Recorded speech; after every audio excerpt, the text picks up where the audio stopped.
Concéntrate. En el agua estás tú sola. Tu objetivo es ganar. Es tu lucha, no seas tan amable. Tienes un objetivo, alcánzalo. Céntrate en las cosas que sí que puedes controlar. La salida, la aerodinámica, el impulso contra la pared y la respiración. Busca tu calle. Haz tu carrera.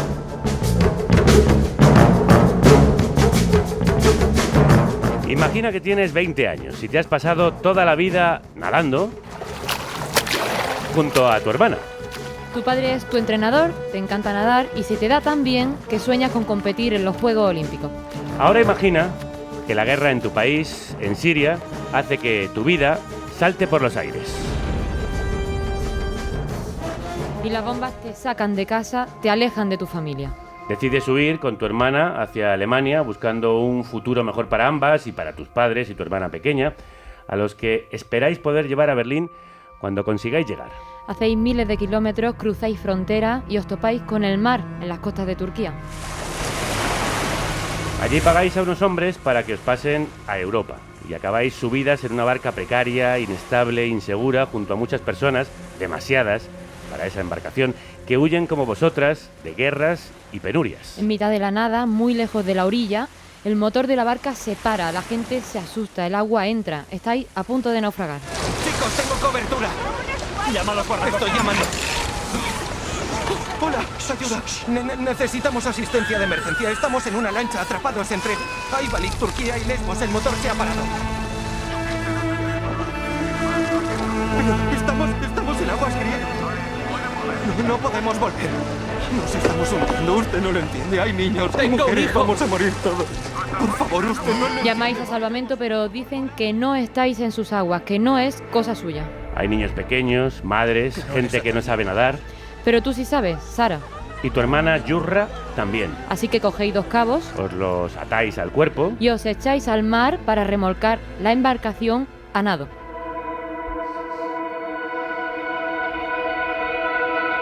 y así conseguís llevar, nadando toda la noche, con la ayuda del motor que vuelve a la vida, llevar a la barca hasta las playas de Lesbos en Grecia. Y salvar la vida de 18 personas. Una historia de película. Una historia de película que ha inspirado una que podéis ver en Netflix y está siendo un fenómeno, Las nadadoras. La increíble historia de Sara Mardini, una joven siria que tras sobrevivir a la travesía en el Egeo y a otras no menos peligrosas travesías terrestres, consiguió llegar a Alemania y pedir asilo junto a su hermana. Eres mucho más que una olímpica. Nadando en la calle 4 por el equipo olímpico de refugiados, Yusra Mardini. Yusra cumplió el sueño de competir en los Juegos Olímpicos de Brasil como parte del primer equipo de refugiados que participó en una olimpiada. Sara no dejó de nadar, pero para ayudar a otros. Volvió a Lesbos para prestar ayuda a los refugiados que, como ella y su hermana, llegan por mar a las costas griegas. Y por salvar vida, acabó detenida junto a Sean Binder, otro socorrista con el que pasó más de 100 días en la cárcel y, lo que es peor, podría pasar años entre rejas. La semana pasada, Sara, Sean y otros 22 cooperantes se enfrentaron al mayor juicio contra la ayuda humanitaria que ha tenido lugar en Grecia. Y hoy hablamos con Sean, detenido junto a Sara. Hablamos del peligro de ir a la cárcel por salvar vidas. What? ¿Qué? Who? ¿Quién? Where? ¿Dónde? When? ¿Cuándo? Why? ¿Por qué? 5W. Crónicas de larga distancia. Maribel Izcue, redactora jefa de la revista 5W, Crudos Días. Hola, Violeta, Javier, crudos días. Crudos días. Hace poco más de una semana se juzgaba en la isla griega de Lesbos a 23 activistas humanitarios para ayudar a personas migrantes en peligro. Así es, sí, les acusaban, entre otros delitos, de espionaje en un juicio muy simbólico, ¿no? Que pone en el banquillo la ayuda humanitaria a quienes buscan refugio. Es una estrategia que el gobierno de Grecia, y no solo Grecia, no solo este país, ha aplicado como parte de sus políticas más opacas para frenar la llegada de personas migrantes. El juicio ha concluido tan solo pocos días después de empezar. Cuéntanos qué ha ocurrido. Pues se ha resuelto, aunque quizá resuelto no es la palabra más apropiada, porque el tema resuelto no está y afrontan otros posibles cargos en el futuro, con la anulación del proceso por defectos de forma. El principal es que no se había traducido el acta de acusación destinada a personas extranjeras. Como apuntas, aquí no termina el calvario judicial de estos cooperantes, que se prolonga, hay que decirlo ya, 5 años, porque aún tendrán que afrontar un nuevo juicio todavía pendiente de fecha. Y no es la primera vez que unos cooperantes se sientan en el banquillo por salvar vidas. Recordemos que en mayo de 2018 3 bomberos españoles fueron absueltos de la acusación de tráfico de personas, también por ayudar a refugiados que llegaban a las costas de Lesbos. Sean Binder, el compañero de Sara Mardini, ya nos escucha desde Mitilene, la capital de Lesbos, donde ha participado en ese juicio de la vergüenza en el que la Fiscalía pedía para ellos 20 años de cárcel. Sean, buenos días, Calimera. Calimera. Bueno, y felicidades porque acaba de ser tu cumpleaños, ¿no? Thank you. ¿Cuántos cumplías? Well, yesterday 29. Ayer cumplí 29. Bueno, es muy joven. That's not the view I take, but thank you. Así no lo veo. Bueno, pero para gracias. los que tenemos 47 sí nos parece muy joven. En 2018, cuando trabajabas en Grecia como voluntario de salvamento junto a Sara en la ONG EARThy, Emergency Response Center International, fuisteis detenidos y encarcelados durante más de 3 meses. ¿De qué cargos os acusaban? I was accused and indeed Se me charged acusó with very serious crimes. con that unos cargos, con unos delitos muy include serios que the illegal incluían use of el radio uso frequencies ilegal de frecuencias de and radio the act of forgery y el acto and de even falsificación, my e childhood incluso dream come mi true, espionage sueño or infantil, spying. It's worth remembering espionaje. that even Merece though la I pena was recordar charged de with the que a illegal pesar use de of que radio frequencies, me that acusaron doesn't del exist as a uso crime in ilegal Greece. de las frecuencias de radio, eso no es un crimen, no es un delito dentro del Código Penal griego. ¿Y cómo es posible que te acusen de un delito que no existe en el Código Penal de Grecia? Aha, good question. We don't know. Ajá, buena pregunta, no lo sabemos. What happened was the indictment Lo que ocurrió was fue que la issued- acusación se hizo well, the charges were pressed years and years ago. hace But muchísimos the años, prosecution never moved forward on pero them. la acusación no The llegó a prosecution avanzar. didn't move forward on them La because acusación no they llegó a didn't really- they avanzar don't have much porque evidence. no So when tenían they mucha said that evidencia, I'm a así que spy, cuando for dijeron que example, yo era un espía, por ejemplo, what they accused me of doing doesn't correlate me acusaban with de the hacer algo actual que no crime tenía of una spying relación in the directa con el statute crimen book. directo It relates, for example, to the fact that I del used espionaje WhatsApp, en el libro de which is obviously estatutos. not illegal. Tenía relación con el And hecho de que because había it was utilizado el so vague WhatsApp, que and so obviamente poorly no es ilegal. designed, Y como this era prosecution against us, they tan were vago y reluctant estaba to tan mal move forward diseñado, to trial, and it no meant that podían we had to wait avanzar so long en el that the juicio. act of the Y eso al illegal final use se of tradujo en que radio teníamos frequencies que stopped being a esperar crime. It was durante a tanto crime years tiempo ago and it no longer que is. el uso ilegal de las frecuencias de radio dejó de ser un delito tal como tal. Como contábamos, estos delitos han sido sobreseídos por defecto de forma. Lo sorprendente es que os acusen de crímenes tan serios cuando vuestro trabajo era básicamente ayudar a personas a desembarcar. Yeah, I mean, you would think that because I'm being charged with very Claro, por eso serious, or I was pensarías charged with que very serious crimes, that I was como doing something me really, acusaban de really delitos bad, tan serios que or estaba really, at haciendo least algo really terrible dramatic. o But the algo truth dramático, is pero lo actually that cierto I es que en didn't do realidad very much, no hice tanto, honestly. And what I did sinceramente. do was Y lo que really just small hice acts of fueron kindness. actos I pequeños de joined a amabilidad. search and rescue organization Me uní called a una ERCI. organización llamada We had a medical ERCI team, as de we had a búsqueda y search and rescate. rescue team, Teníamos which I joined. I am un a equipo search de and búsqueda y rescue rescate diver. médico. Yo, Worked on boats de for hecho, quite a long he time in my trabajado youth, en and therefore salvamento had some marítimo skills to durante go out to bastantes sea. años en mi juventud, con lo cual tenía But in truth, bastantes most habilidades asylum en el mar. seekers, most people Pero lo who cierto make es this que la journey are mayoría de los survivors. solicitantes de Now, asilo they son are undertaking supervivientes. incredibly Son dangerous supervivientes journeys, y están yes, acostumbrados a but they are viajes survivors. terriblemente And most peligrosos, of the sí, time pero I son did very little. I had a supervivientes. backpack with La mayoría del tiempo emergency hice poco, equipment and I was tenía holding a bottle of water una and a mochila blanket, con and I just stood equipo there. de supervivencia On y occasions we tenía needed to do mantas y agua y life-saving simplemente work, estaba yes. ahí. But En by and ocasiones large, I hicimos just trabajo stood de there and salvamento, helped sí, people pero who en needed general a estaba little por bit of allí y comfort les or a daba plaster. ayuda o And una I could- tirita a quien we lo did this with the necesitaba. authorities. I mean, I Esto lo stood hicimos de shoulder hecho to con las shoulder with the autoridades. Yo police. estaba junto con la They policía. gave us awards for the work Nos that we did dieron with hasta them. premios I por el mean, trabajo we que hicimos trained con them ellos. in Es que hasta les doing, entrenamos life-saving work. In fact, I a la once hora de hacer was salvamento. asked by a medical Una vez officer incluso on me pidió board un an oficial English a Frontex bordo, vessel whether I could help them un inglés, replenish que si their les supplies podía because they didn't poder have ayudar a enough. reabastecer My point here is that sus civilian search and rescue existencias. shouldn't exist Y lo because the cierto es authorities should be doing it, que las but they're not. autoridades deberían And that's why we stepped into this. estar haciendo ese trabajo, pero no lo están haciendo y por eso entran personas como nosotros. ¿Y crees que están esas autoridades tratando de silenciar a los cooperantes, eliminar a los testigos de lo que está pasando? Look, I think let's look at the evidence for that. Mira, vamos a Let's centrarnos look en la what's evidencia, actually vamos a happening ver at qué es lo borders que está and draw pasando en nuestras conclusions based on fronteras fact. y sacar conclusiones basadas I en was el hecho, arrested, en los and the hechos. day after our El arrest, día después de nuestra detención, de que fuéramos arrestados. La búsqueda y rescate dejó de operar en la parte del sur de Lesbos. Hoy en día no existe búsqueda y rescate en Lesbos. Una de las entradas principales hacia Europa no tiene búsqueda y rescate. Y eso pasa porque la gente tiene miedo. Las persecuciones obviamente tienen un efecto escalofriante sobre la actividad humanitaria. Hemos tenido que esperar durante 5 años para que se diera este juicio. La Fiscalía se levantó y dijo, ¿sabéis qué? Deberíamos declarar inocente y parar estas acusaciones. Básicamente, después de 5 años dijeron, ¿sabes qué? Que da igual.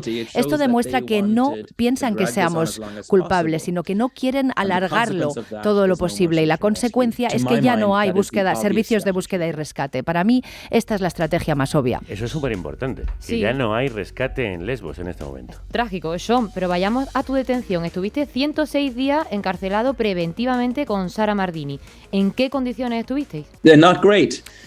Pues no fueron buenas. 3 out of 10 Airbnb Le daría review, in my un opinion. 3 It is not de the worst 10 accommodation como I've si been fuera in una Greece, but it's reseña certainly not de the best Airbnb. accommodation I've Desde been luego in no Greece. es We are talking el mejor alojamiento en cells that Grecia should be housing, para you know, nada. 10 Estamos to hablando 15 de people celdas crammed que with 30, deberían 40, contener a 50 10 people. o We're 15 talking personas y no tenían a windows. 50. We're talking Estamos no hablando de access que no to había warm water, too ventanas, few no había calories. acceso a agua The caliente. parasites Los and the parásitos, filth in these places is la horrendous. suciedad The en violence estos is lugares era awful. horroroso. There are La holes in the violencia era ground instead terrible. of toilets. Hay agujeros en el suelo en These lugar de inodoros.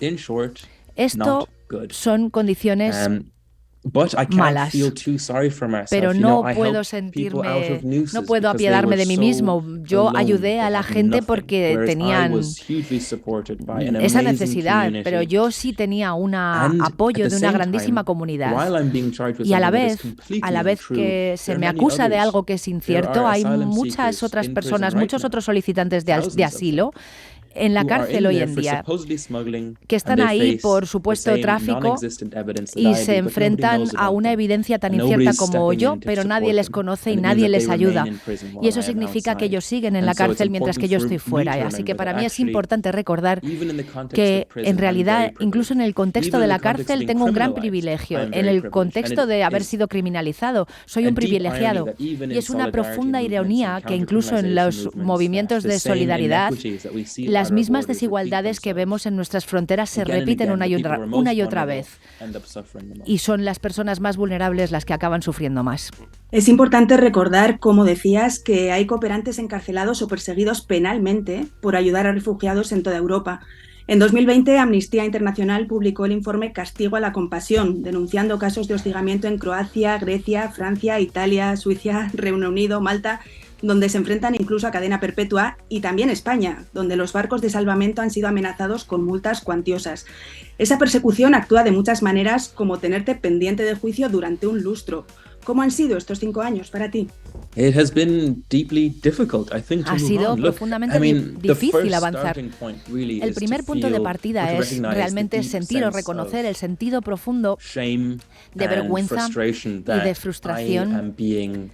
I face over a decade in prison still. Yo me enfrento The a future más de una trial is década still to be en la set cárcel. for more Todavía serious tiene que charges. suceder ese It juicio. is deeply upsetting, Y es frustrating and muy shameful that I frustrante face y muy charges for doing vergonzante only que what the me European enfrente a estos Union's cargos por laws hacer say we should solo be lo doing. que la ley europea dice que When we deberíamos step estar back haciendo. again Si damos un and we paso take atrás, stock of una what vez más, the law says, y what the nos rule of damos law cuenta de says, lo que dice people like el me Estado should de be Derecho, criminalized. la gente como yo no There debería is estar a recognized criminalizada. right to seek asylum Existe in the law. un derecho Well, why reconocido don't de we buscar observe asilo that en la at ley. European Entonces, ¿por Union qué no level? lo observamos There is a al right nivel de to la Unión life. Europea? Then why don't we Existe observe un that derecho a and la help vida. people ¿Por at qué risk no of drowning? entonces ayudamos a las personas There que are tienen riesgo de morir ahogadas? maritime Existen conventions, maritime convenciones conventions that require marítimas us to que go and nos provide piden care to people in directamente distress. que So why don't we do it? ayudemos a la gente que lo And so to necesita. end Entonces, up ¿por qué no lo in hacemos? limbo, Así que waiting for 5 acabar en years, el limbo unable to get a job, durante unable to 5 move años sin forward, poder unable to have a family. tener un I trabajo am ni 29 as of yesterday. I will crear be una 30 familia. next Yo year. cumplí 29 años If I ayer, want to have cumplo 30 el children, año I'm que not viene. gonna Si do yo that quiero if I'm not tener gonna be in hijos, their lives no voy for a hacer decades. eso si no voy a poder estar en sus vidas And durante why? décadas. Why ¿Y am por I in qué? this situation? ¿Por qué Because estoy en I esta handed out some situación? bottles of water, Porque trying to he make sure that repartido people unas don't botellas drown. de agua, he intentado hacer que algunas personas no se ahoguen.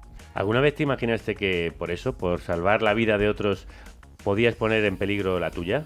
No, I didn't. I think it's because no para nada. I'm naive, but, quizá porque sea inocente, pero me había especializado en defensa europea y políticas de seguridad, y es por eso por lo que fui a trabajar en las fronteras de Europa, porque yo siento que lo que está pasando en Europa está pasando en mi nombre, porque yo soy un ciudadano europeo. La gente se ahoga en mi nombre y me parece inaceptable, pero jamás pensé que el tipo de abandono que tenemos en las fronteras se manifestaría en activamente intentar prevenir a la gente de ayudar a los demás. Y eso yo no lo había anticipado.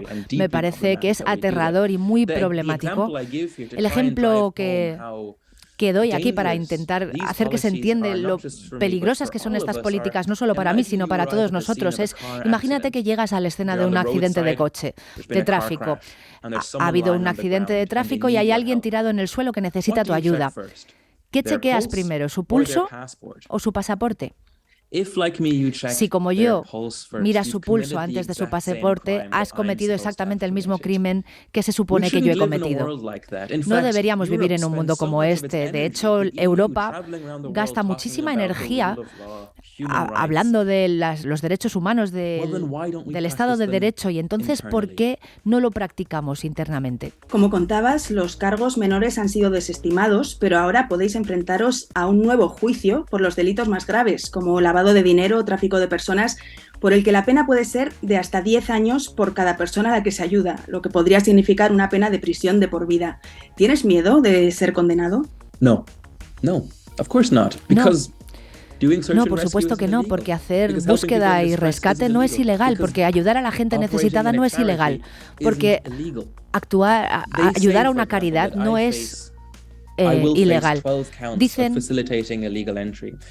que tengo riesgo de que me metan en 10 años de cárcel. Pero lo cierto es que la lógica legal de todo esto está equivocada.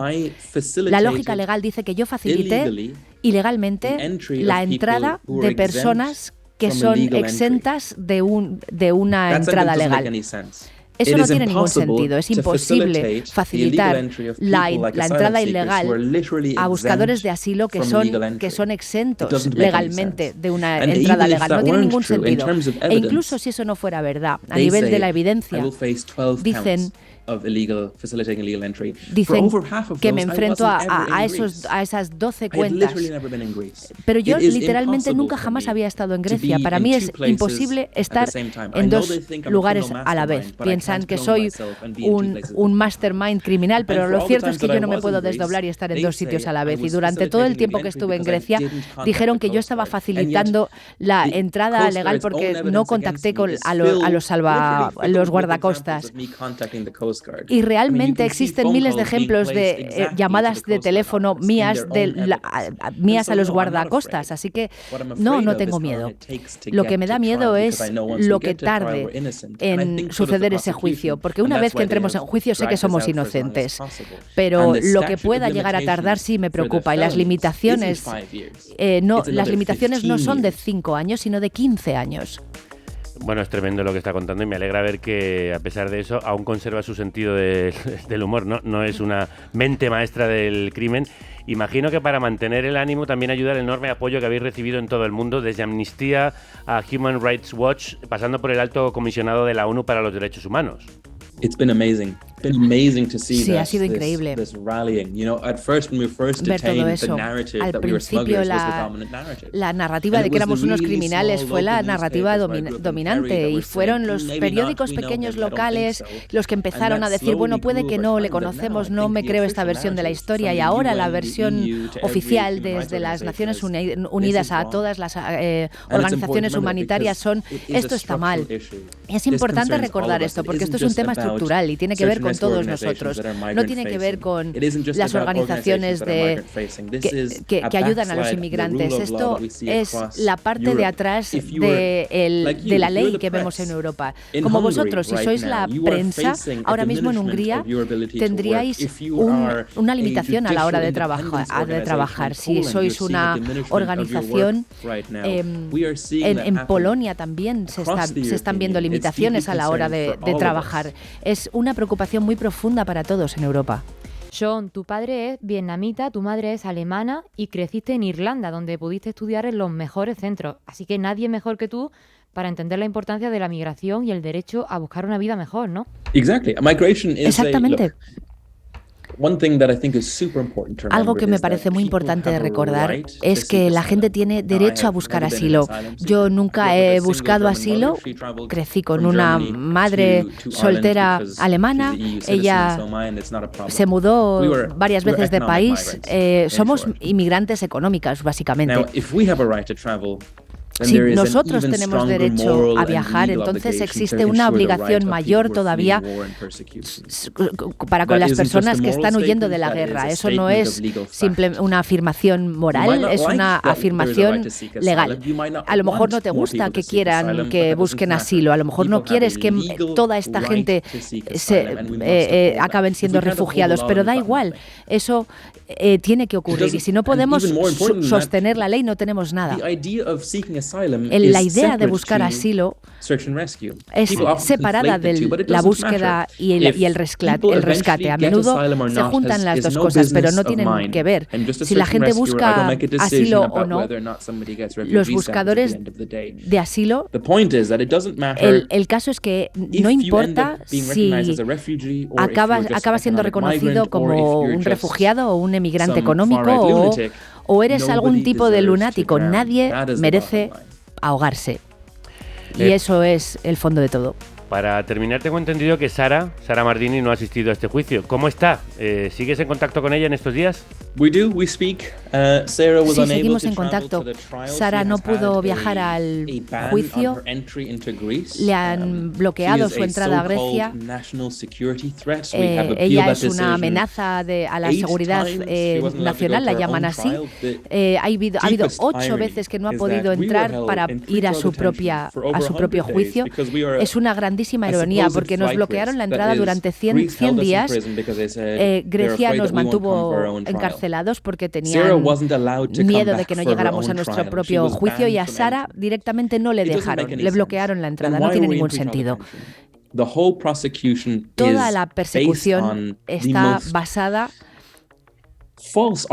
en los argumentos más falsos y más cínicos que te puedes imaginar. ¿Cómo puede ser ella una amenaza nacional si nos enfrentamos a los mismos cargos? La única diferencia entre los dos es que ella es una refugiada y yo no. Pero incluso si ella es una refugiada, todo el mundo tiene derecho a un juicio justo. Eso es otro principio básico legal que no ha sido observado. Una refugiada perseguida por ayudar ahora a otros refugiados que han pasado por la misma tragedia por la que ella tuvo que pasar. Sean Binder, gracias por atendernos y por tu trabajo. Mucha suerte y mucho ánimo a ti y a tus compañeros. Muchísimas gracias por tenerme aquí y me alegro mucho de estar en la lucha. Nieves Lázaro, gracias como siempre por las traducciones. A vosotros, gracias. Y antes de seguir, yo tengo que decir esto. Qué ejemplo a seguir, tanto por su compromiso como por su manera de explicarlo y defenderlo con la palabra, por su manera de defender los valores básicos con los que Europa se llena la boca, pero sobre los que luego escupe. Gracias a Sean, a Sara, a Ayab y al resto de cooperantes imputados, maltratados o encarcelados en cualquier parte de la Unión Europea.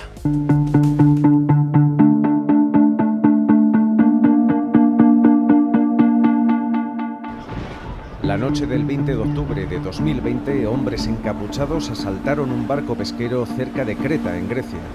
La embarcación había zarpado de Turquía la víspera con destino Italia, pero una tormenta la obligó a acercarse a la costa griega ante el peligro de naufragar. Los asaltantes golpearon a parte de los 190 hombres y mujeres del pesquero. La mayoría eran sirios, pero también iraquíes, afganos y somalíes. Había más de 20 niños. Querían pedir asilo en la Unión Europea. El que rememora esta terrible noche es Fida, uno de los ocupantes. Estábamos asustados, nos golpearon con palos y tenían armas. Querían aterrorizarnos. Nos arrojaron a todos a balsas inflables como si tiraran basura. Decía Sean que a Lesbos siguen llegando migrantes, pero no hay nadie ahora para ayudarlos por miedo precisamente a la persecución policial y judicial. Sí, queremos conocer la situación sobre el terreno con el periodista Ibai Arvide, que reside desde hace años en Grecia y el pasado mes de septiembre se instaló en la isla de Lesbos. Ibai, crudos días. Crudos días, saludos. Acabamos de escuchar un fragmento de un artículo que publicaba la semana pasada en El País, en el que recogía duros testimonios de migrantes que fueron devueltos en caliente por Grecia cuando intentaban alcanzar Europa por mar. ¿Qué contaban? ¿Cómo de habituales son estas prácticas por parte de Grecia? Pues lamentablemente ahora yo ya no conozco a nadie que haya llegado en los últimos meses a Grecia y que sea en el primer intento. Ahora la excepción ya de todas las personas que llegan es que lo consigan la primera vez. No sabría dar una cifra de cuánta gente, pero el otro día, por ejemplo, Legal Center Lesbos, que es un grupo de abogadas, atendió a una mujer afgana que era la 19ª vez que lo intentaba cuando llegó a Grecia. Esto implica 18 veces que había sido abandonada en el mar. Esto implica, por lo tanto, que hay muchísimo más riesgo todavía, por un lado, por la ausencia de equipos de salvamento, precisamente como nos contaba Son, y por otro lado, porque ya, ¿os recordáis el primer fragmento que hemos escuchado, que llamaban a los guardacostas? Sí. Ahora no se puede llamar a los guardacostas porque los guardacostas son quienes dejan a las personas a la deriva. Y Ibai, ¿cómo se ha vivido en Lesbos el juicio contra los trabajadores humanitarios? ¿Y qué actitud hay en la isla hacia las ONGs y hacia los que llegan buscando refugio? Hay que reconocer que Lesbos, que en 2015 fue reconocida como la isla más solidaria, incluso sonó su nombre, ¿recordáis?, para el Nobel de la Paz. Esta solidaridad, aunque sigue existiendo, es mucho menor que entonces. En 2020 hubo el punto de inflexión en el que se vivieron los ataques masivos contra ONGs. De hecho, yo escribí un reportaje que editó de manera magistral Maribel. Creo que es una de las veces que mejor me han editado un texto. Sobre eso. Qué importante es la edición. Lo digo en serio. En ese punto no es que la solidaridad terminara, pero por un lado por la criminalización, por otro lado por el hastío de la gente local que veía que había una decisión por parte del gobierno para encallar la situación. Es mucho menor, y a pesar de eso, tanto este juicio como otros recientes que tienen que ver con la criminalización de los propios refugiados que consiguen llegar han suscitado bastante solidaridad. Los medios locales, por ejemplo, el medio local más importante, que es Tonicí, que significa en la isla, que es el periódico local, ha hecho una cobertura magnífica y además con un enfoque, yo creo, de defensa de los derechos humanos muy, muy importante, y demuestra que a pesar de todo, pues Grecia y las islas del Egeo siguen siendo un lugar donde, con todas las dificultades que ello implica, la solidaridad sigue estando muy presente. Se ha acusado a Frontex, la Agencia Europea de Control de Fronteras, de participar en estas devoluciones ilegales, y en concreto, como dices en tu artículo, la Agencia Europea de Lucha contra el Fraude ha constatado graves irregularidades en la gestión de esta empresa, de nuestra empresa de seguridad europea. ¿Qué prácticas son las que denuncia esta agencia? Frontex tiene dos mandatos. Por un lado, la guardia y custodia de las fronteras exteriores, pero por otro lado, la monitorización y la garantía de que se respetan los derechos humanos ahí. Es decir, tienen un mandato explícito de velar por el cumplimiento de las leyes y también por el cumplimiento de los derechos humanos. Y por lo tanto, tenemos como mínimo la constatación de que este monitoreo no lo está haciendo. Por ejemplo, respecto a los dos casos de los que hablo en el artículo del País de hace 2 semanas, que son los dos casos de momento que más han avanzado en Estrasburgo, en el Tribunal Europeo de Derechos Humanos, de las decenas de demandas que hay contra Grecia. Frontex me ha reconocido a mí, su portavoz me reconoció que tenían 2 informes que coinciden en el lugar y en el momento, es decir, en el día y en el lugar, con las expulsiones en caliente que denuncian los refugiados entonces. Y Frontex no ha querido entregar esos 2 informes diarios al Tribunal de Estrasburgo. Por lo tanto, yo no puedo decir, porque no tengo ninguna prueba de que Frontex haya participado activamente en las expulsiones en caliente, pero de lo que no hay duda es de que no está ayudando a esclarecer estos hechos. Luego hay otros casos en los que refugiados directamente acusan a Frontex de participar activamente en los operativos de expulsión. Son muchos menos que los que participan los guardacostas griegos, pero también en esos casos nos encontramos con la opacidad de la Agencia de Fronteras, que no quiere explicar qué es lo que está pasando, a pesar de tener unos medios muy sofisticados para controlar lo que está ocurriendo en este tramo de mar, que es muy pequeño, que es realmente fácil de controlar. De todo eso hablamos en un podcast que os recomendamos escuchar, que hicimos aquí en Carne Cruda, que se llama Frontex, la policía antipersona de la Unión Europea. Ibai, Lesbos acogió el campo de refugiados de Moria, que quedó destruido en un incendio en 2020 y era el mayor campo de refugiados de Europa. Allí llegaron a malvivir en condiciones infrahumanas unas 15.000 personas. Hasta 25.000. Es verdad, es que hubo momentos desbordantes. Tras aquel incendio de 2020 se levantó un campo provisional que alberga ahora a unas 1.800 personas solicitantes de asilo. ¿Cómo viven? ¿Qué futuro se les plantea a estas personas?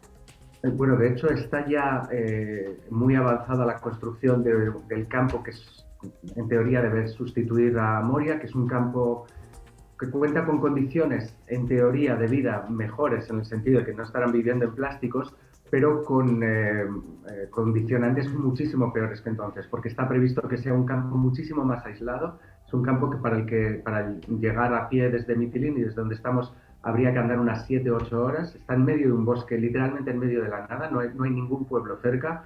Dice el gobierno que va a haber una línea de bus. Sabemos que el transporte público en las islas es muy deficitario porque no hay mucho dinero para ello y además eso dependerá de la arbitrariedad del gobierno, de que puede cortar el bus cuando quiera. Tenemos también además la experiencia de otros campos de nueva generación que han sido ya inaugurados en islas como Samos, que es una isla vecina, donde por ejemplo cortan el wifi de manera arbitraria cuando las autoridades quieren, sin dar ninguna explicación, y por lo tanto es un espacio que está diseñado para la opacidad, con lo que ello implica en cuanto al respeto de los derechos humanos. Sí, además una de las pocas libertades que podían tener los refugiados que estaban en Moria era acercarse a Mitilene, a la civilización, y tener un poco de asueto y de esparcimiento que no van a poder tener porque este campo, como bien dice Ibai, está situado en mitad de la isla, en un lugar absolutamente aislado de todo contacto humano, y precisamente lo que se persigue, como nos está diciendo, es que nadie pueda vigilar lo que se está haciendo. Ibai Arvide, como siempre, gracias por tu trabajo y gracias por estar aquí contándolo. Gracias a vosotras. Un abrazo.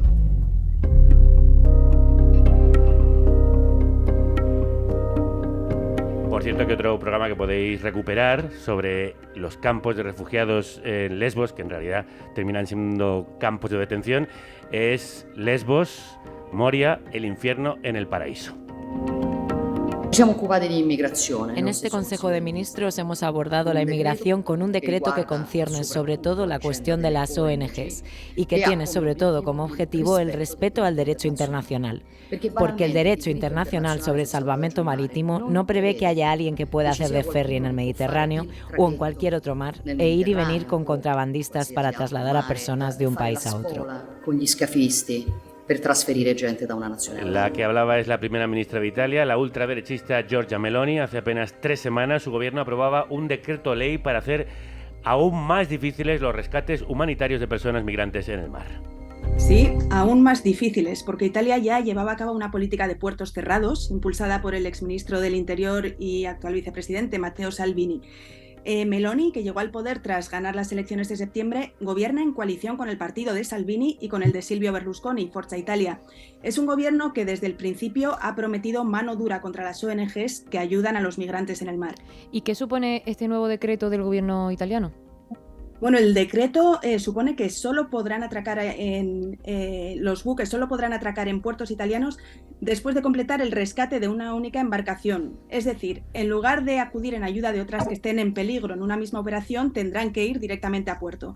Además, Italia puede asignar puertos lejanos en vez del que esté más cerca del lugar del rescate, y si violan estas normas se enfrentan a multas fortísimas e incluso a que el barco sea confiscado. Italia ya llevaba tiempo acosando a estas organizaciones que trabajan en el rescate de migrantes en el mar. Maribel, ¿qué supone la política de puertos cerrados que implantó Matteo Salvini? Pues supone directamente que en ocasiones Italia no permite a las embarcaciones con personas rescatadas en el Mediterráneo, que muchas veces son muy vulnerables, desembarcar en sus puertos, ¿no? Pueden pasar días y hasta semanas a la espera de que Italia les asigne un puerto si lo hace. Es una política que también ha llevado a cabo Malta, por ejemplo, y en los casos más extremos las embarcaciones deben viajar muchas millas para buscar refugio en terceros países. Esto lo saben bien de primera mano ONGs como Open Arms, que ha sufrido el asedio que suponen estas políticas. Hemos preguntado al director de Open Arms, Oscar Camps, sobre el impacto del nuevo decreto aprobado por Giorgia Meloni. Lo que ocurre en el Mediterráneo Central realmente es vergonzoso, ¿no? Que toda la maquinaria administrativa de un país se vuelque en dificultar las operaciones de rescate al máximo. Evidentemente, el único objetivo es apartar a los barcos humanitarios de la zona donde pueden encontrar embarcaciones a la deriva y evitar testigos, y eso traerá, pues aparte de más sufrimiento, traerá más muertes, ¿no? Porque este desgaste que se ocasiona a la flota humanitaria, trasladando a 3-4 días de distancia a estas personas rescatadas, pues hace que no estemos donde debamos estar, y que también el costo de las operaciones sea muchísimo más caro, ¿no? La progresiva criminalización de la ONG de rescate está teniendo serias consecuencias en el Mediterráneo. Blanca Garcés es investigadora senior del área de migraciones del CIDOB, el Centro de Asuntos Internacionales de Barcelona. Blanca, crudos días. Buenos días. Los migrantes rescatados por barcos de salvamento de bandera internacional representaron el año pasado en realidad solo el 15% de los desembarcos de migrantes en Italia. El resto fueron llegadas directas a tierra o rescates de la Guardia Costera italiana. ¿Qué busca Giorgia Meloni con la criminalización de la ONG? Exacto, es justo lo que iba a decir, que había que poner este decreto y este discurso en su contexto. Estamos hablando del 15% de las llegadas. ¿Por qué? Pues es una acción especialmente simbólica, que lo que busca es criminalizar los rescates en esta ruta central por parte de las ONGs de varios países europeos. Y yo insisto en esta cuestión porque también es fundamental.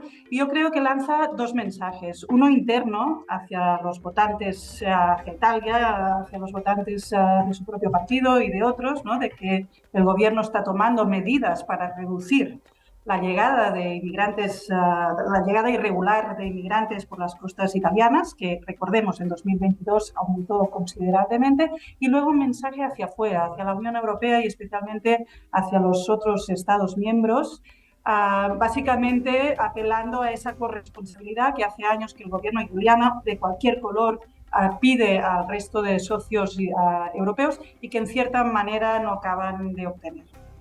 Bueno, precisamente Meloni ya ha tenido sus primeros conflictos diplomáticos, ¿no? Por esta política contra la migración. A principios de noviembre, Italia se negó a permitir el desembarco de un buque de una ONG francesa con más de 230 personas rescatadas a bordo, y al final terminaron desembarcando en Francia, que anunció represalias contra Italia. ¿Hasta qué punto puede esta política migratoria de Meloni crear nuevas tensiones en los países del sur de Europa?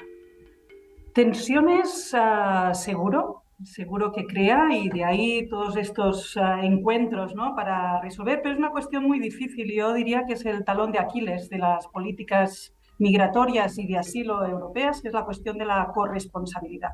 Y ahí yo diría que ahí es el único punto donde Meloni y los distintos representantes del gobierno italiano previamente en parte tienen algo de razón, en el sentido de que no hay una corresponsabilidad, y la responsabilidad de estas llegadas por la frontera sur recae especialmente en los primeros países de llegada, y eso viene institucionalizado, instaurado por el propio sistema de Dublín, ¿no? Que hace responsables a estos primeros países de llegada de cualquier solicitud de asilo, ¿no? Y de ahí que, por ejemplo, este decreto busque también que las solicitudes de asilo se realicen en el propio barco de rescate con el argumento, muy difícil de poner en la práctica jurídicamente hablando, de que la solicitud de asilo recaiga en el país de la bandera del barco de rescate, ¿no? Y entonces ahí yo creo que esa es una de las cuestiones fundamentales y que explicaría la pregunta que me hacías al principio, ¿no? De por qué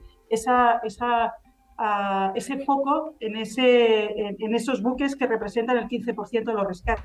Por un lado, para criminalizar la acción de las ONGs, y por otro lado, para entrar en esta discusión sobre la corresponsabilidad entre los Estados miembros. Blanca, estamos contando cómo tanto en Grecia como ahora en Italia sus gobiernos hablan de que las ONG de rescate favorecen la inmigración clandestina o que sus trabajadores colaboran con el tráfico humano. ¿La Unión Europea avala estos discursos? Absolutamente, diría, ya sea de forma explícita o implícita. Y ahí yo creo que es importante ir un poco atrás, ¿no? de ver un poco el panorama y cómo ha cambiado en los últimos años. De hecho, recordemos bien, en 2013-2014, y estamos hablando entonces de hace básicamente 10 años, el gobierno italiano puso en marcha la operación Mare Nostrum, que acabó pues, con el rescate de más de 170.000 personas en ese año. Ahí fue el aval por parte del gobierno y bajo el paraguas del gobierno italiano, bajo esta operación, pues entraron muchas ONGs de rescate en esa ruta central. Pues luego llegó 2015, ahí hicimos todos un mea culpa, pero a pesar de ello, a partir de entonces, 2015, el foco se puso en las redes de traficantes, ¿no? Con la idea de que la mejor manera de salvar a los migrantes era salvándolos de esas redes de traficantes y, por lo tanto, dejándolos en tierra. Y es lo que algunos han llamado rescates preventivos, ¿no? En el fondo, lo que buscan estos rescates preventivos es sellar, cerrar todavía más esta frontera sur. Y a continuación, además de ese foco en los traficantes que pasaron a ser los malos de la película, ¿no? La responsabilidad de esas muertes que Europa tenía dificultad de aceptar en sus propias fronteras, pasaron a ser esos traficantes, y luego junto a estos traficantes vimos la progresiva criminalización de las ONGs de rescate como los ayudantes de esos traficantes, y ahí empezamos esa criminalización que llevan a cabo los estados del sur, Grecia, Italia y en menor medida España, porque en el fondo se avala desde el resto de la Unión Europea. Y a continuación, en paralelo, lo que hemos visto también es la progresiva externalización de lo que es el rescate marítimo en manos de las guardias costeras del sur. ¿Por qué? Porque entonces es posible devolverlos al país de salida, ¿no? Porque si no, un barco con bandera europea difícilmente, o por no decir, no puede devolverlos a esos países de salida, básicamente porque pondrían en riesgo la vida de las personas rescatadas y por lo tanto van en contra de la propia Convención de Ginebra, ¿no? Con lo cual ahí vimos esos procesos paralelos, y ahí las ONGs también son acusadas ya no solo de traficar con los migrantes, sino también a menudo, y eso ha pasado también con Open Arms, de no colaborar con esas guardias costeras. ¿Qué guardias costeras son? Pues en el caso de la ruta central estamos hablando de la Guardia Costera Libia, que está en manos de estos grupos armados opacos, que no son tan solo o no forman parte del gobierno, que son los propios o los mismos que gestionan los centros de detención en el sur del país, vulneración de cualquier derecho humano, vulneración de cualquier en fin, un procedimiento de la ley internacional de rescate, de cualquier ley o convención o derecho humano, y así todo. El discurso y la práctica de los Estados miembros, y en concreto en este caso del gobierno italiano, es que el rescate tiene que hacerse en manos de esta Guardia Costera, a pesar de lo que hagan, a pesar de quienes sean. Y si las ONGs no colaboran, ahí de nuevo puede ser un motivo de acusación, como vimos con Open Arms. Blanca Garcés, ha sido un gusto volver a escucharte en carne cruda, aunque sea para cuestiones tan lamentables. Un abrazo. A vosotros. Era muy difícil acceder al lugar donde se encontraba Ica. Las voluntarias tuvieron que caminar 7 kilómetros por el bosque. Tardaron 3 horas en llegar a su escondite. Él no podía moverse y se había hecho sus necesidades encima. Tuvieron que cambiarle la ropa porque además de sucia estaba mojada, lo cual empeoraba su hipotermia. La médica que estaba presente, después de 2 horas de cuidados, llegó a la conclusión de que se debía llamar a una ambulancia, incluso si esto significaba la llegada de la Guardia de Fronteras. Ica no podía quedarse en ese lugar ni caminar por sí solo. Esperaron 7 horas la llegada de una ambulancia mientras la temperatura descendía a 11 grados bajo cero. Los bomberos llegaron acompañados por la Guardia de Fronteras. Hora y media después lograron sacarlo. La voluntaria médica insistía en acompañarlos por si ocurría algo, pero la Guardia de Fronteras se negó. Las voluntarias tuvieron que volver al pueblo solas, caminando 3 horas más en la oscuridad. Cuando se iban, los agentes fronterizos bromeaban sobre si debían llamar a una ambulancia para ellas. Este es el relato de una operación de ayuda por parte de uno de los grupos que asisten de manera clandestina a los refugiados y refugiadas en la frontera entre Bielorrusia y Polonia. Está publicado en una pieza de la revista 5W de la fotógrafa polaca Hanna Haserbeck, que tuvo la oportunidad de pasar varios días en noviembre y diciembre en la base de uno de estos grupos. Hanna, crudos días. Hola, buenos días. Muchas gracias por la invitación a vuestro programa, A que ti de paso lo admiro mucho. Que es lo mismo lo que podemos decir de tu trabajo. Estuviste Gracias. documentando lo que ocurría en el bosque polaco de Białowieża, no sé si lo he dicho bien, en la frontera, en la zona fronteriza Sí, con Bielorrusia. ¿Cuál es la exacto. situación allí? Bueno, la verdad es que la situación es muy difícil porque, sobre todo porque ya casi nadie habla de ello, ¿no? Hemos tenido como una cobertura bastante extensa hace un año, en 2021, bueno, más que un año ya, eso es el segundo año que vamos. Y desde entonces ya no se habla más, es como si el problema ya no existe y sí que existe porque la ruta migratoria está abierta y la gente sigue pasando. Ahora incluso la situación es más complicada porque el gobierno polaco ha construido un muro, una valla de 5,5 metros de alto y la gente intenta pasar esta valla por debajo o por arriba, lo cual implica que muchas veces se rompen las piernas, se rompen el costado y entonces al hecho que están en situación difícil, sin ayuda médica y ahora con temperaturas tan bajas, también se añade que a veces están sin poder caminar, arrastrándose por el suelo porque tienen, por ejemplo, una pierna rota completamente, ¿no? Y claro, es una situación que es aún más difícil en sentido que el gobierno polaco criminaliza toda la ayuda humanitaria que se otorga a estas personas, ¿no? Entonces yo, por ejemplo, justamente cuando estaba con el grupo de voluntarios, nos teníamos que esconder, teníamos que ir un poco así a escondidas, ¿no? Temiendo que si alguien nota que estamos aportando esta ayuda, eso significa que pueden llamar a guardias fronterizas, lo cual nos pone en peligro a nosotros, pero sobre todo pone en peligro a los refugiados, porque a través de nosotros pueden llegar a los refugiados. Entonces es una situación que yo la verdad me sorprendió mucho que una situación así pasa en una frontera europea, ¿no? Porque...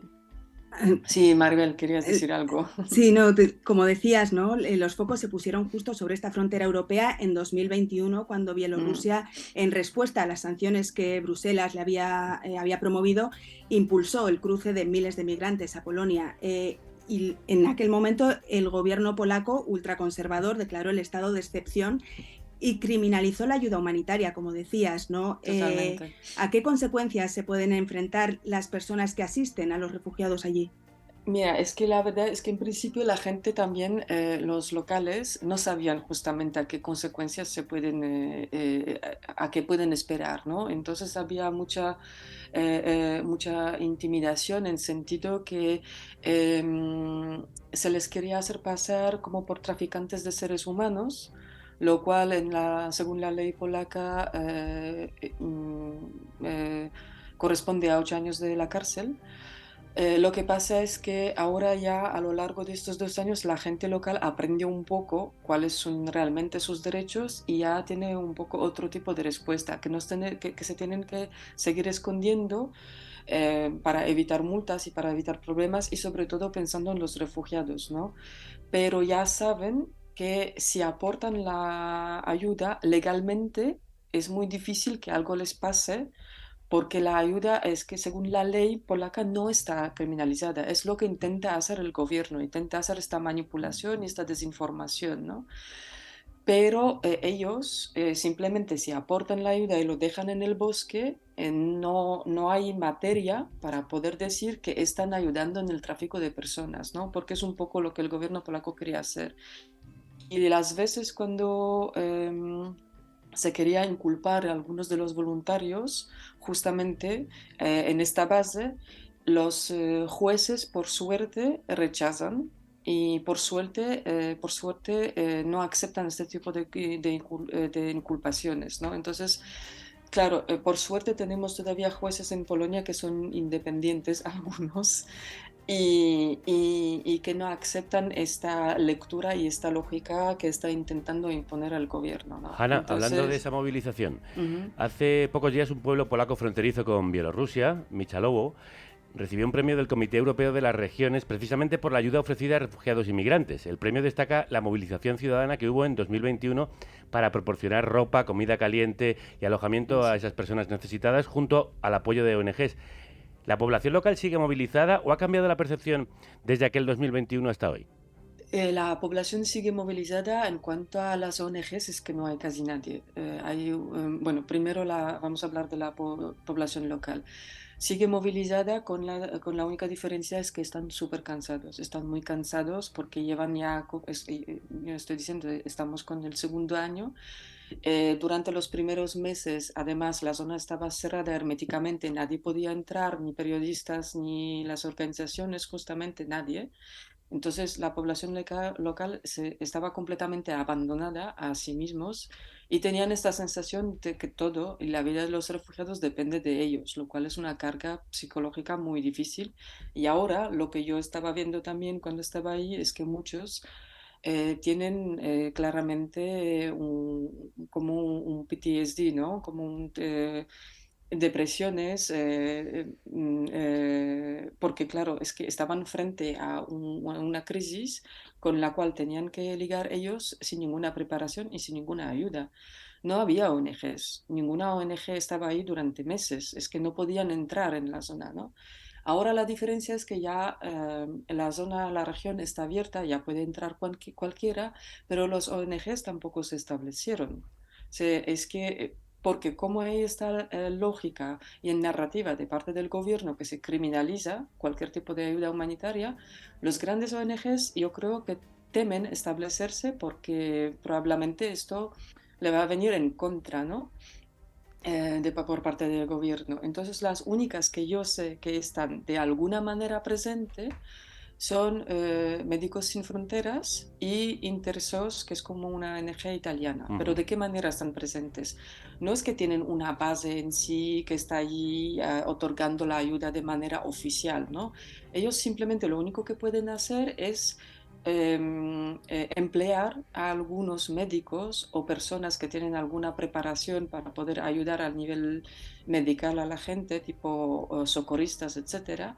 Simplemente les emplean y estos médicos y estos socorristas van de manera clandestina al bosque para aportar ayuda. Es lo único que hay. No hay otra cosa. No hay ONGs como nosotros imaginamos o campos a donde los refugiados pueden ser atendidos de alguna manera. No, es como todo muy clandestino, muy escondido y claro, esto yo creo que también al nivel psicológico pasa factura a la población local, ¿no? Porque Hanna, escuchábamos al principio de la entrevista parte de la historia de Ika, un refugiado sirio que sufrió una hipotermia cruzando el bosque y terminó interceptado por la Guardia de Fronteras. Queríamos acabar esta entrevista con él. ¿Qué ocurrió con él? ¿Logró recibir asistencia médica? Bueno, es que cuando lo sacaron del bosque, yo estaba presente en esta intervención, ¿no? Cuando lo lograron sacar del bosque, el día siguiente yo intenté utilizar mis contactos para averiguar si le llevaron al hospital y me di cuenta que no, que nunca le llevaron al hospital a pesar de lo que estábamos intentando, lo que estaba diciendo la médica presente, ¿no? Que hay que llevar a este hombre al hospital. Entonces lo que pasó es que sabiendo eso, que no lo llevaron al hospital, y lo que teníamos miedo es que, porque suele pasar en estos casos, es que Guardia Fronterizas va a esperar que el hombre recupere un poco y le va a echar de vuelta al bosque, porque es lo que hacen, ¿no? Los famosos pushback, ellos lo llaman acompañamiento a la frontera, pero en realidad echan la gente de vuelta al bosque, en general en medio de la noche, sin comida, sin teléfono, rompiendo el teléfono, entonces... Y lo ponen del lado bielorruso, le fuerzan a cruzar la frontera para que se quede del lado bielorruso y la historia vuelve a empezar, ¿no? Esta persona tiene que intentar volver a pasar la frontera otra vez y a ver si consigue o no consigue, ¿no? Entonces, sabiendo eso, yo tenía miedo que si hacen lo mismo con Ika, pues que el hombre simplemente se va a morir, porque incluso si recupera un poco, al ponerle de vuelta al bosque va a recaer en la hipotermia y probablemente no va a sobrevivir, ¿no? Entonces, la única cosa que hemos podido hacer es que hemos pedido a varios diputados intervenciones parlamentarias para averiguar qué ha pasado con este hombre, ¿no? Porque normalmente si tú pides cualquier tipo de información a Guardia Fronterizas, dicen que no te pueden dar ninguna información porque tienen que respetar la protección de datos personales. de un refugiado, ¿no? Entonces es muy difícil averiguar qué pasa con esta persona. Gracias a las intervenciones parlamentarias, que es como una herramienta que tienen justamente los diputados a disposición y que obliga a las instituciones públicas a responder a las preguntas de los diputados. Y gracias a esta herramienta hemos conseguido averiguar que el hombre ha sido arrestado por el guardia de fronteras, mantenido en el puesto durante varios días y luego transferido a un centro como un CIE, como lo que tenemos aquí en España, ¿no? Y está ahora en este centro, en otra ciudad, esperando si le aceptan su petición de asilo en Polonia. Yo tengo cierta relación con su familia porque conseguí encontrar la familia por Facebook y entonces sé que, por ejemplo, de momento no aceptaron que tenga cualquier tipo de relación con un abogado.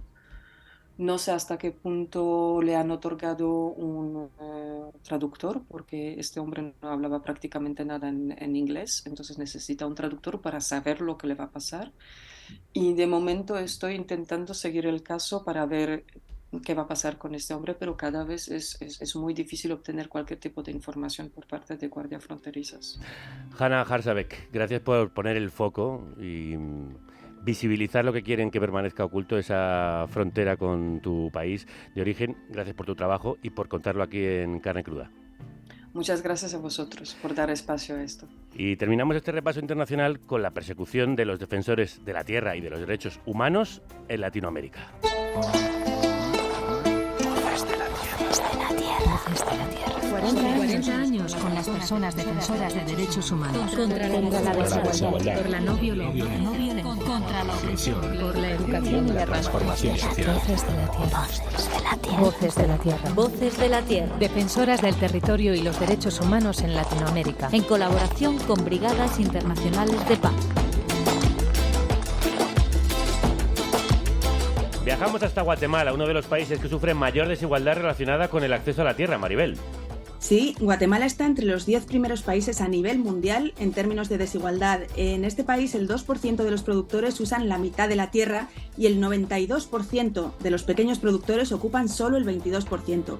Es un desequilibrio que supone uno de los grandes problemas del país centroamericano. Y viene de largo porque ya en el siglo XIX las tierras de los pueblos indígenas mayas les fueron arrebatadas en favor de los finqueros alemanes. La lucha por las tierras estuvo también latente en el conflicto armado interno que empezó en 1960 y duró hasta 1996 y dejó más de 200.000 muertos, el 80% indígenas. Y el conflicto por las tierras continúa hoy, ¿no? En la actualidad se traduce en persecución, violencia y desalojos de cientos de familias indígenas para construir megaproyectos hidroeléctricos, mineros o de monocultivos.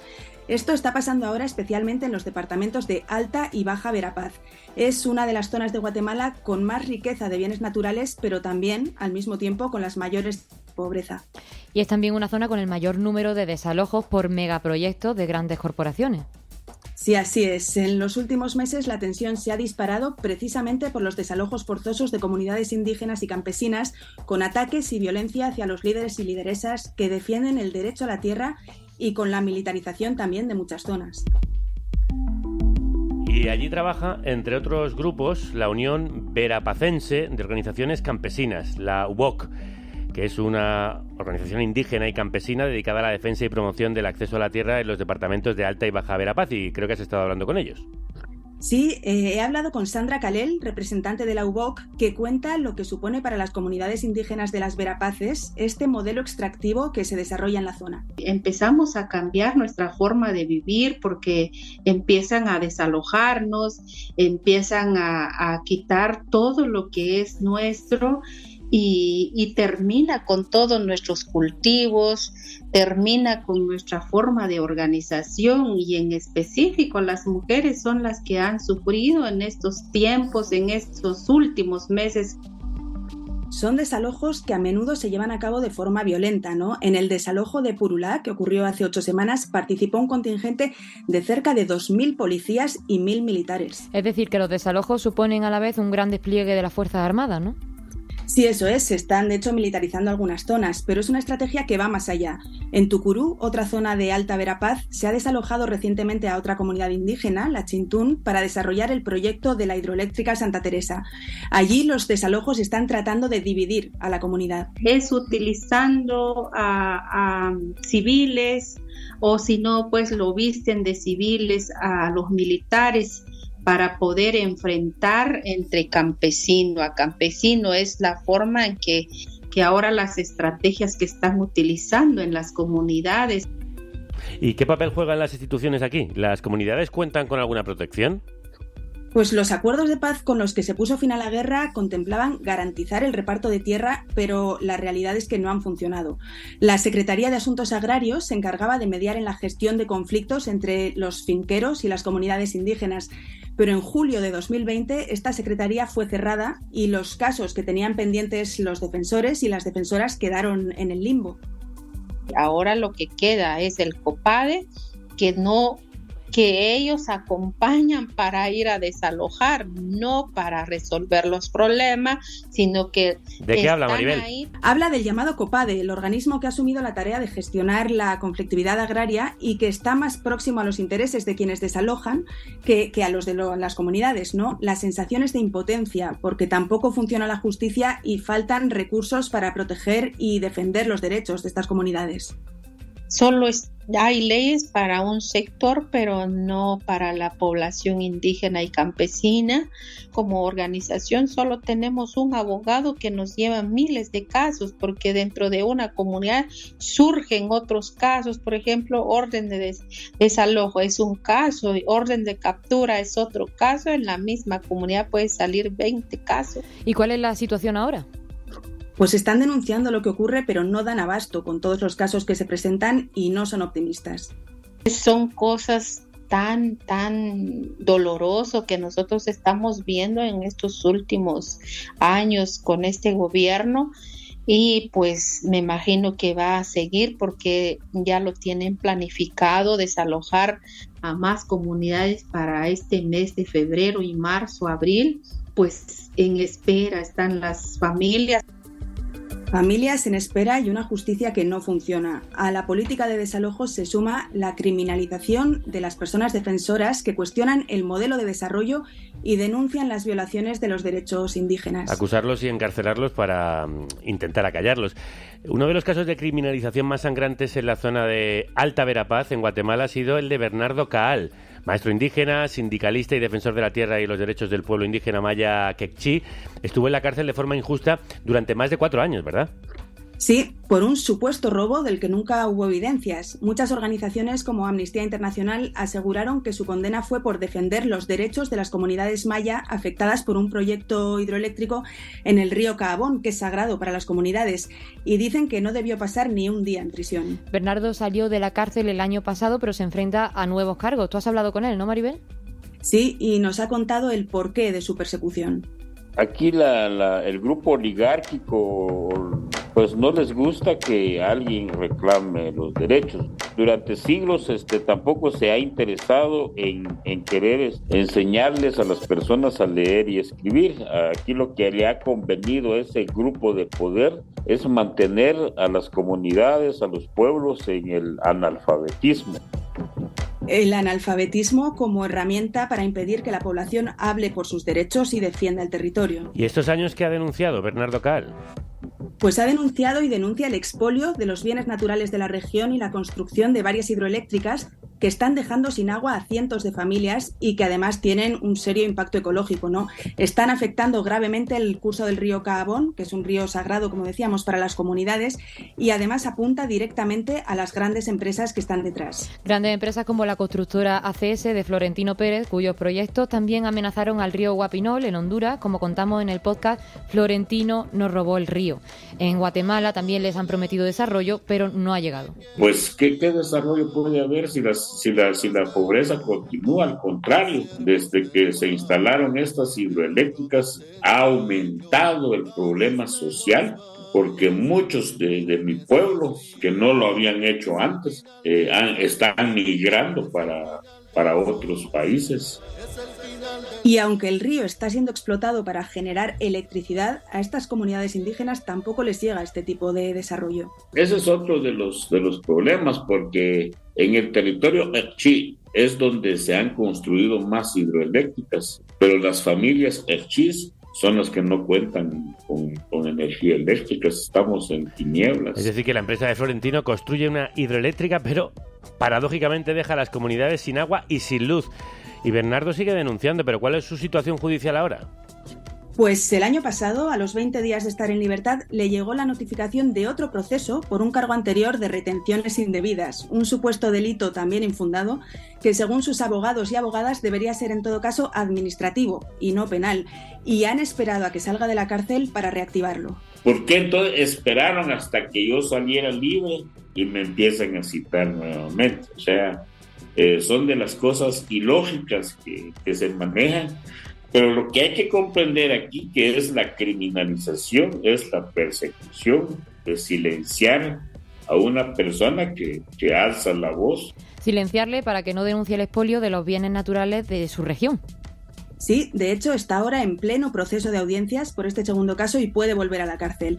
Pero él dice que no tiene intención de dejar de luchar y de denunciar y confía que en un futuro habrá justicia no solo para él, sino para las comunidades indígenas. Por supuesto.